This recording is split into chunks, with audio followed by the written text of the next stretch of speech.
친구들 안녕. 네, 잘 읽고 있나요? 이제 5일째 되나요? 5일째 맞죠? 네, 5일째 3장을 이틀 나눠서 읽어서 이제 4장으로 오늘 시작해 보겠습니다. 잘 읽고 있나요? 네. 이미 막 읽다가 뒤에 재밌겠는데 하고 이미 혼자서 이 모모 책을 끝까지 읽고 있는 친구들도 있길 바래요. 네. 자, 그러면 4장 함께 읽어보도록 하겠습니다. 말 없는 노인과 말을 잘하는 청년.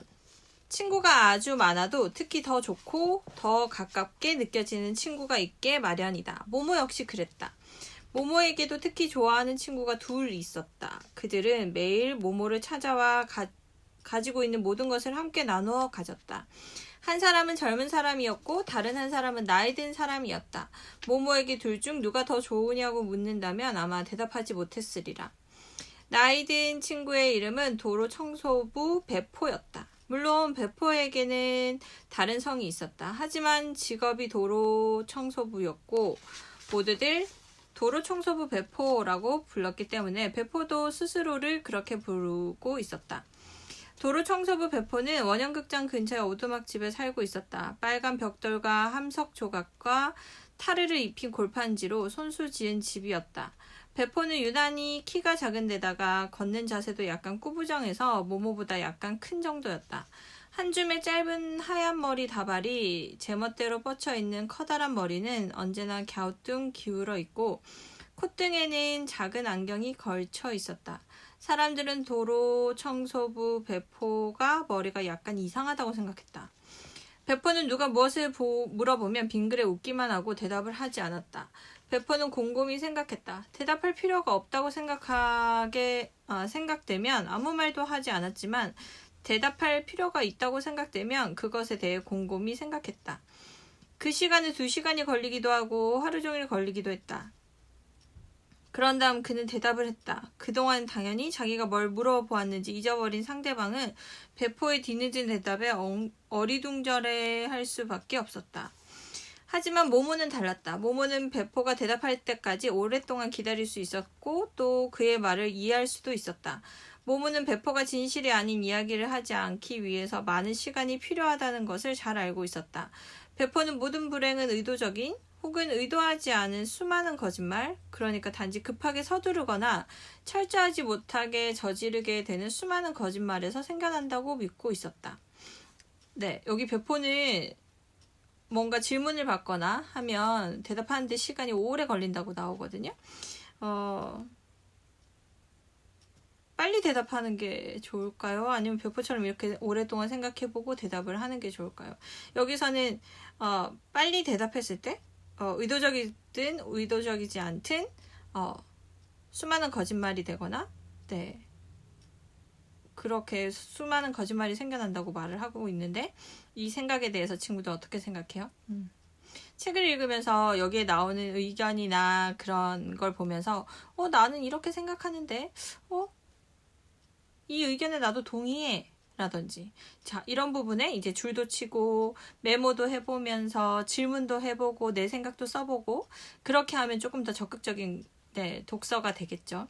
하지만 지금은 우선은 앞부분 잘 넘기는 게 우리의 목표니까 메모하며 독서하는 거는 다음에 선생님이 한번 촬영을 해볼게요. 어쨌든 이 부분도 어떻게 생각하는지 선생님은 조금 이렇게 베포처럼 하루가 걸리고 막 이거는 좀 무리가 있겠지만 그래도 신중하게 생각해보고 깊이 생각해보고 대답하는 건 필요한 것 같아요. 네. 베포는 날마다 해가 뜨려면 아직 먼 이른 새벽에 삐걱대는 낡은 자전거를 타고 시내의 커다란 건물로 출근했다. 그리고 동료들과 같이 그 건물 마당에서 기다렸다. 그러면 어떤 사람이 나와서 빗자루와 수레를 나누어주고 청소해야 할 거리를 지정해 주었다. 베포는 도시가 아직 잠에서 깨어나지 않은 해가 뜨기 전에 그 시간을 좋아했다. 그는 자기가 맡은 일을 좋아했고 또 철저하게 했다. 자기가 하는 일이 꼭 필요한 일이라는 것을 잘 알고 있었기 때문이다. 그는 천천히 하지만 쉬지 않고 쓸었다. 한 걸음 떼어놓을 때마다 수만 번 쉬고 수만 번 쉴 때마다 비질을 한 번 했다. 한 걸음 한 번 숨쉬고 한 번 비질 한 걸음 한 번 숨쉬고 한 번 비질 그러다가 가끔 잠시 멈춰서서 생각에 잠겨 앞을 우두커니 바라보았다. 그러고는 다시 한 걸음. 한 번 숨쉬고 한 번 비지를 계속하는 것이었다. 뒤쪽에 깨끗한 거리를 두고 앞에는 지저분한 거리를 두고 그렇게 청소를 하다 보면 종종 위대한 생각이 떠올랐다. 하지만 그것은 어렴풋이 기억나는 향기나 꿈속에서 보았던 색깔과 같아서 전달하기가 쉽지 않았다. 그는 일을 끝내고 모모 옆에 앉아 그런 생각을 들려주곤 했다. 모모가 특유의 방식으로 열심히 들어주기 때문에 그럴 때면 배포에 굳었던 혀도 풀려서 적절한 단어를 찾아내는 것이었다. 이를테면 배포는 이렇게 얘기했다. 얘 모모야, 때로 우리 앞에 아주 긴 도로가 있어. 너무 길어. 도저히 해낼 수 없을 것 같아. 이런 생각이 들지. 그러고는 한참 동안 묵묵히 앞만 바라보다가 다시 말했다. 그러면 서두르게 되지. 그리고 점점 더 빨리 서두르는 거야. 허리를 펴고 앞을 보면 조금도 줄어들지 않은 것 같지. 그러면 더욱 긴장되고 불안한 거야. 나중에는 숨이 탁탁 막혀서 더 이상 비지를 할 수가 없어. 앞에는 여전히 길이 아득하고 말이야. 하지만 그렇게 해서는 안 되는 거야. 그러고는 한참 동안 생각하다가 다시 말을 이었다. 한꺼번에 도로 전체를 생각해서는 안 돼. 알겠니? 다음에 딛게 될 걸음, 다음에 쉬게 될 호흡, 다음에 하게 될 빚일만 생각해야 하는 거야. 계속해서 바로 다음 일만 생각해야 하는 거야. 그러고는 다시 말을 멈추고 한참 동안 생각을 한 다음 이렇게 덧붙였다. 그러면 일을 하는 게 즐겁지. 그게 중요한 거야. 그러면 일을 잘 해낼 수 있어. 그래야 하는 거야. 그러고는 다시 한번 오랫동안 잠자코 있다가 다시 말했다. 한 걸음 한 걸음 나가다 보면 어느새 그 긴 길을 다 쓸었다는 것을 깨닫게 되지. 그렇게 어떻게 그렇게 했는지도 모르겠고 숨이 차지도 않아. 그는 가만히 고개를 끄덕이고는 이렇게 말을 맺었다. 그게 중요한 거야. 네, 우리 배포 아저씨는 철학자네요. 네, 한 걸음 그 긴 도로를 한 걸음 한 걸음 하다 보면 그 긴 길을 다 쓸었다는 것을 깨닫게 된다고 얘기하셨어요. 또 한 번은 이런 일도 있었다. 배포는 오랫동안 아무 말도 하지 않고 모모 옆에 앉아 있었다. 모모는 배포가 깊이 생각하고 있고 무언가 중요한 말을 하고 싶어 한다는 것을 눈치챘다. 그는 갑자기 모모의 눈을 들여다보며 입을 떼었다. 우리가 누구인지 알았어. 한참 있다가 그는 나지막한 목소리로 말을 이었다. 한낮에 모든 것이 한낮의 열기에 잠들어 있을 때에 종종 있는 일이야. 그때 이 세상에는 투명해지지. 마치 강물처럼 말이야. 알겠니? 바닥까지 다 들여다 보이는 거야. 그러고는 고개를 끄덕이고 잠시 잠자코 있다가 목소리를 더욱 낮추며 말했다. 거기 그 아래 밑바닥에는 다른 시대가 있어. 그러고는 다시 오랫동안 곰곰이 생각하며 적당한 단어를 찾았다.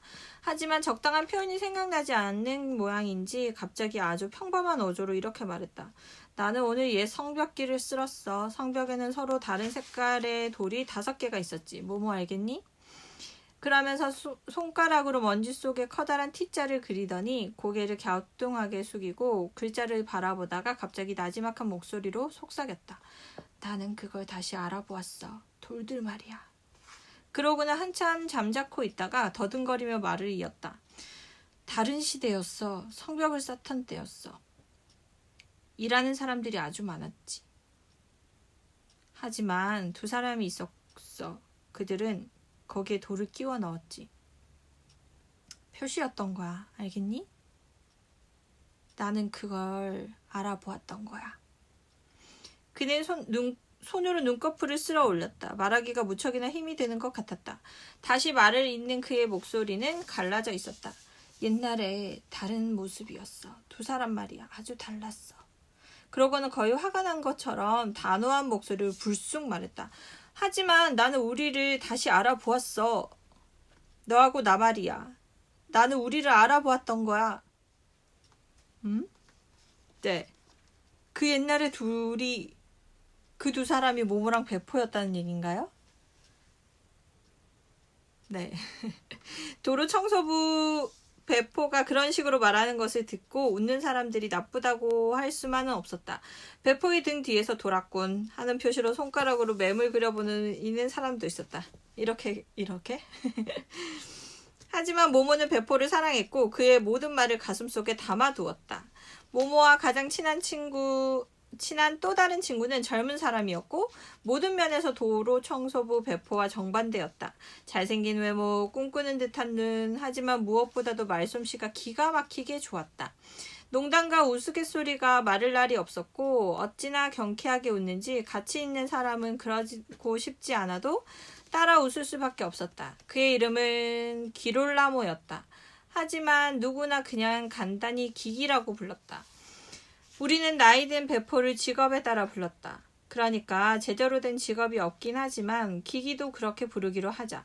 자, 관광안내원 기기. 이미 말했듯이 관광안내원이라는 직업은 기회가 닿으면 갖는 수많은 직업 가운데 하나에 불과했다. 게다가 정식으로 채용된 것도 아니었다. 이 일에 필요한 도구라고는 책 달린 모자밖에 없었다. 그는 몇몇 관광객이 근처에서 헤매고 있다 싶으면 그 모자를 머리에 눌러쓰고는 정색하고 다가가서 자기가 주변을 안내하며 모든 것을 설명해 주겠다고 자청했다. 관광객이 허락하면 기기는 기다렸다는 듯이 말문을 열고 허무맹랑한 이야기를 늘어놓았다. 듣고 있다 보면 머리가 빙글빙글할 정도로 사건과 발생 연도와 이름을 지어내서 마구 늘어놓았던 것이다. 물론 진상을 눈치채고 화를 내며 가버리는 사람도 있었다. 하지만 대개는 그 이야기를 전부 사실로 받아들이고 마지막으로 기기가 모자를 내밀면 대가로 진짜 돈을 지불하는 것이었다. 이웃들은 기기의 기발한 생각에 웃음보를 터뜨렸다. 하지만 걱정스러운 표정으로 꾸며낸 이야기를 하고 돈을 받는 것은 옳지 않다고 충고하기도 했다. 그러면 기기는 이렇게 대답했다. 하지만 시인들은 모두 그렇게 하잖아요. 그리고 관광객들도 아무 소득 없이 헛돈을 쓴 건가요? 나는 그 사람들이 원하는 걸 얻었다고 생각해요. 학술서적에 쓰여있는 얘기든 꾸며낸 얘기든 무슨 차이가 있어요? 어차피 아무도 모르는 거잖아요. 기기는 이렇게 말하기도 했다. 아, 도대체 뭐가 진실이고 뭐가 거짓이라는 거죠? 1000년이나 2000년에 무슨 일이 일어났는지 누가 알겠어요? 여러분 아세요? 사람들은 시인할 수밖에 없었다. 모르지. 그러면 관광안내원 기기는 의기양양해서 이렇게 말했다. 그것 보세요. 그런데 어떻게 제 얘기가 거짓말이라고 할 수 있죠? 우연히 그런 일이 일어났을 수도 있잖아요. 그렇다면 제 얘기는 100% 진실인 거예요. 여기까지 이르면 대답이 궁숙해지기에 마련이었다. 말솜씨로 기기를 당해내기는 쉽지 않았다. 하지만 유감스럽게도 원형 극장을 찾는 관광객은 너무 적었다. 그래서 기기는 어쩔 수 없이 다른 직업을 찾을 수밖에 없었다. 기기는 공원 경비원으로 일하기도 하고 결혼식 증인이나 장례식 입회인 노릇도 했다. 개를 산책시키고 연애 편지를 나르고 기념품이나 고양이 먹이를 팔기도 했다. 그 밖에도 기회가 닿는 대로 수많은 일을 했다. 하지만 기기는 언젠가는 유명해지고 부자가 되리라고 꿈꾸고 있었다. 언젠가는 빙 둘러 정원이 있는 동화 속의 집처럼 예쁜 집에서 살면서 황금 접시로 식사를 하고 비단 베개를 베고 잠을 잘 날이 오리라. 그는 빛나는 태양처럼 미래의 화려한 명성에 둘러싸인 자신의 모습을 벌써부터 보았다. 그 빛나는 햇살은 지금은 남루한 모습의 그를 멀리서부터 따뜻하게 비추어주고 있었다. 그런 꿈을 비웃는 사람들에게 기기는 소리쳤다. 해내고 말 거예요. 그때가 되면 여러분도 제 말을 기억하게 될걸요? 하지만 어떻게 꿈을 실현하겠다는 것인지에 대해서는 아마 그 자신도 말할 수 없었을 것이다. 그는 열심히 노력하거나 힘들게 일하는 것을 그다지 중요하게 생각하지 않았기 때문이다. 그는 모모에게 말했다. 그런 건 재주라고 할 수 없어. 부자가 되려면 모름지기 재주가 있어야지. 모모, 약간의 편안함을 얻기 위해 인생과 영혼을 팔아버린 사람들의 모습을 한번 보렴. 아니, 난 그렇게는 안 하겠어. 커피 한 잔 값 치를 돈이 없다 해도 기기는 기기인 거야.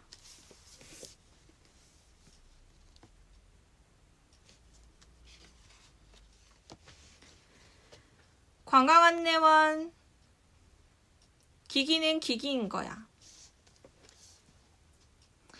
관광안내원 기기와 도로 청소부 배포처럼 전혀 다른 세계관과 인생관을 갖고 있는 전혀 딴판인 두 사람이 서로 친구가 된다는 것은 불가능하다고 생각할 수도 있다. 하지만 두 사람은 친구 사이였다. 묘하게도 기기를 경망스럽다고 탓하지 않는 사람은 나이든 배포밖에 없었다. 마찬가지로 말솜씨 좋은 기기가 비웃지 않는 사람은 괴짜노인 배포밖에 없었다.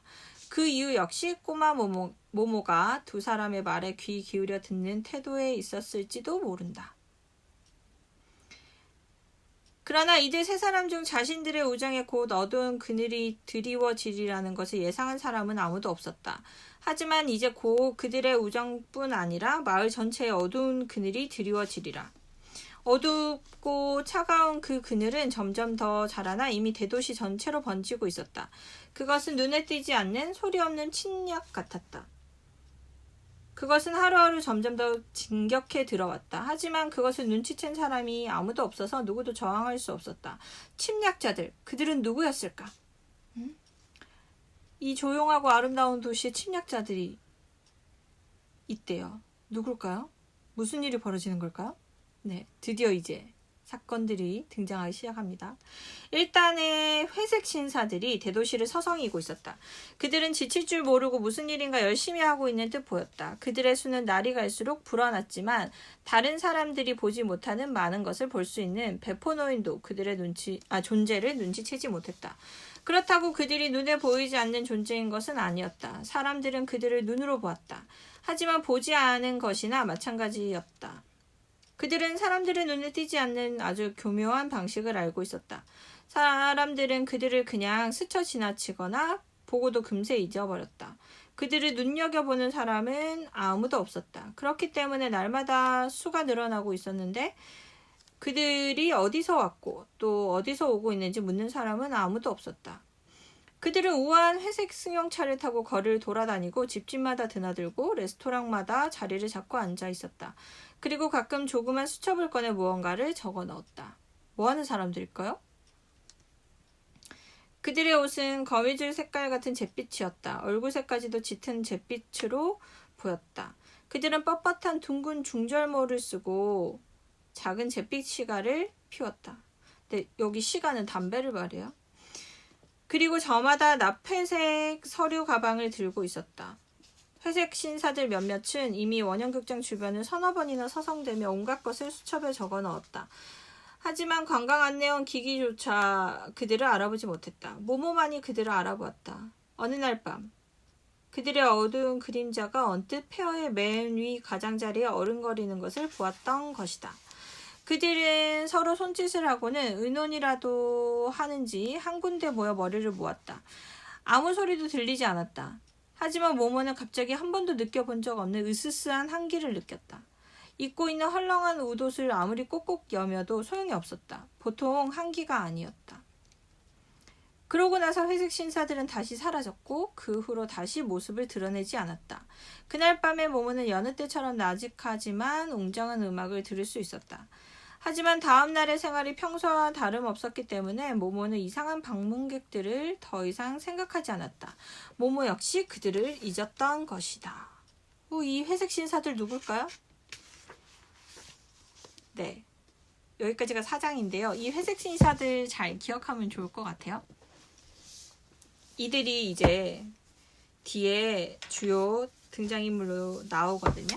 네, 오늘 4장까지 읽었습니다. 재밌죠? 네. 그냥 자기 전에 들어도 좋을 것 같고요. 아니면 책을 보는 언제라도 함께 보면서 읽으면 좋을 것 같아요. 지금 벌써 우리 68페이지까지 읽었어요. 훌륭합니다. 잘하고 있습니다. 다음 시간에 봐요.